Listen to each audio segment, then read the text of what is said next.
كنتم خير أمة أخرجت للناس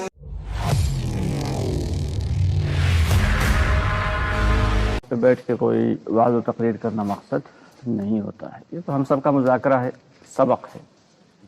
مقصد یہی ہے کہ جو کہہ رہے ہیں وہ ہمارے اپنے اندر آ رہا ہے یا نہیں آ رہا.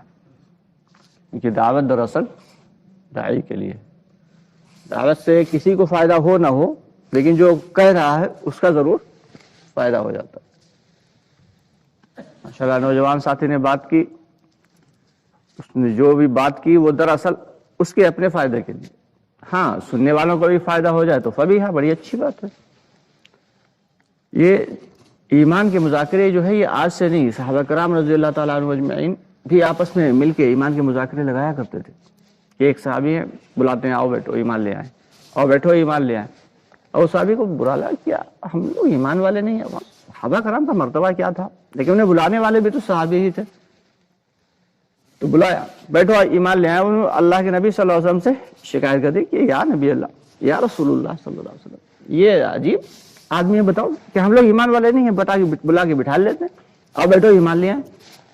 تو آپ صلی اللہ علیہ وسلم نے بڑے پیار سے سمجھایا کہ بھائی دیکھو ان کا مقصد یہ تھوڑی ہے کہ تم ایمان والے نہیں ہو، بلکہ ان کا مقصد تو یہ ہے کہ ایمان کا مذاکرہ ایمان والوں کو نفع دیتا ہے.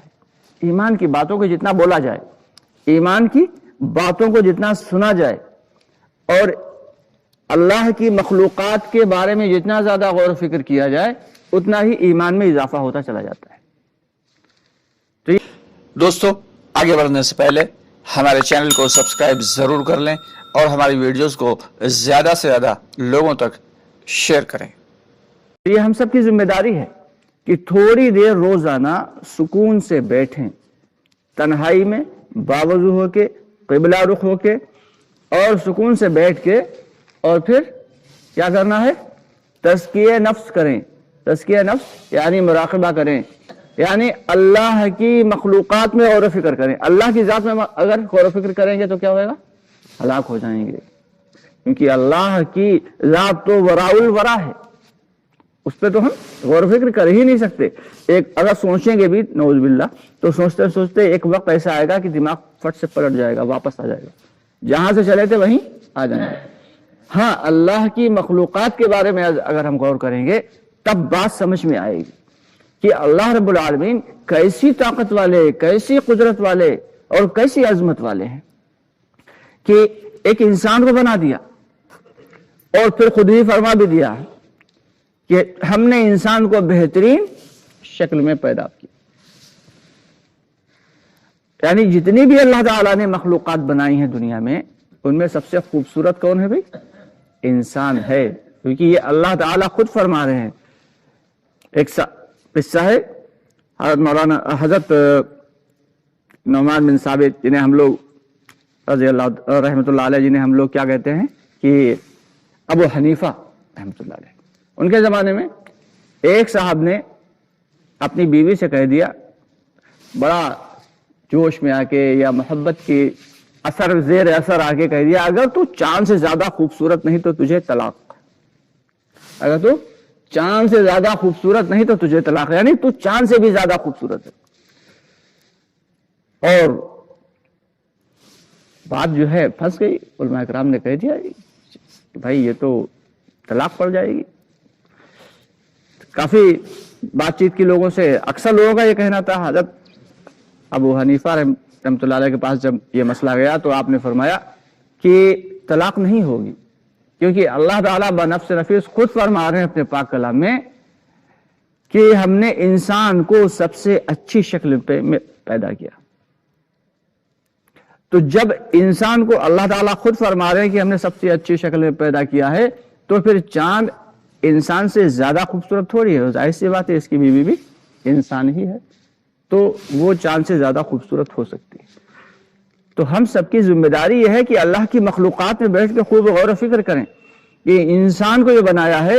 اب ایک ایک آرگن انسان کا کتنا قیمتی ہے کہ اگر کسی کا کڈنی ٹرانسپلانٹ ہونا ہے تو 5-6 لاکھ روپے صرف ٹرانسپلانٹنگ کے لگ جاتے ہیں، اور کڈنی اسی کا کوئی سگا دے.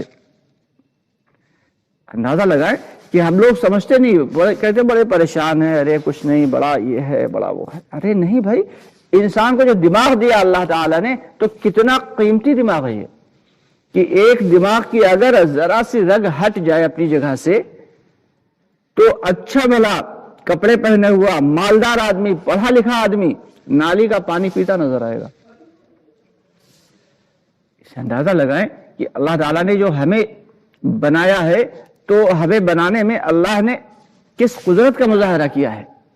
اللہ کی قدرت کو اگر پہچاننا ہے تو اس زمین کو دیکھ لیں کہ یہ زمین اللہ تعالیٰ نے جو بنائی یہ پوری کی پوری گول ہے اور سمندر کے اوپر رکھی ہوئی ہے، اور یہی نہیں بلکہ اپنی دھری پہ چاروں طرف گھوم بھی رہی ہے، اور صرف ایسے ہی نہیں گھوم رہی ہے بلکہ ایسے بھی گھوم رہی ہے. ایسے 24 گھنٹے میں ایک چکر پورا کرتی ہے اور ایسے 6 مہینے میں ایک چکر پورا کرتی ہے. تو اب غور کرنے کی بات ہے کہ یہ سب نظام کون چلا رہا ہے. تو وہ پڑھائی کرنے کے لیے گئے جرمنی میں پڑھائی کر رہے تھے. تو جو ان کا کلاس میٹ تھا، جو ان کے ساتھ میں روم میٹ تھا، جو ان کا وہ آتا رہتا تھا، کلاس میٹ تھا، روم میٹ تو نہیں تھا، آتا رہتا تھا اور ملنے جلنے، وہ کرسچن تھا والے بھائی. تو اکثر ان دونوں میں بحث ہو جاتی تھی. وہ یہ کہتا تھا یہ دنیا یار کچھ نہیں ہے، سب ایسے ہی ہے، اپنے آپ نظم میں آ گیا، چل رہا ہے. تھا تو کرسچن لیکن وہ تھوڑا سا ناستک ٹائپ کا تھا، زیادہ مانتا نہیں تھا. اچھا یہ تھے، اس کو دعوت دیتے تھے کہ نہیں بھائی یہ اللہ کا نظام ہے، اللہ اس کو چلا رہے ہیں. غرض یہ کہ ایک دن پروفیسر صاحب نے کیا کیا کہ دنیا کا ایک نقشہ بنایا، بنانے کے بعد اسے دیوار پہ نصب کر دیا. اب وہ ان کا دوست جب آیا، بیٹا چائے وائے پی، اس کے بعد جو بھی پیتے پاتے ہوئیں گے وہاں، جوس پیتے ہوں یا چائے پیتے ہوں اللہ عالم، اس کے بعد ضیافت کرنے کے بعد اچانک اس کی نگاہ پڑی. اس نے کہا یہ جو ورڈ کا میپ بنا ہوا ہے یہ کس نے بنایا ہے؟ تو پروفیسر صاحب نے کہا یہ اپنے آپ بنا، اپنے آپ لگ گیا. کہا عجیب، کیا بے وقوفی والی بات کرتے ہو، یہ اپنے آپ بنے گا، اپنے آپ کیسے لگ جائے گا؟ بھائی کسی نہ کسی نے بنایا ہوگا اس کو اور کسی نے لگایا بھی ہوگا. کہنے لگے نہیں، اپنے آپ بنا، اپنے آپ لگ گیا. جب 3-4 مرتبہ انہوں نے یہی جواب دیا تو غصہ ہوا، عجیب تم کیا ہمیں بیوقوف سمجھتے ہو؟ کہنے لگے ہاں تم بیوقوف ہی ہو. جب یہ کاغذ پہ بنا ہوا دنیا کا میپ، دنیا کا نقشہ اپنے آپ بن نہیں سکتا اور اپنے آپ دیوار پہ لگ نہیں سکتا تو یہ پوری دنیا اپنے آپ کیسے بن سکتی ہے اور کیسے چل سکتی ہے؟ ظاہر سی بات ہے اس کو بنانے والا بھی کوئی ہے اور اس کو چلانے والا بھی کوئی ہے.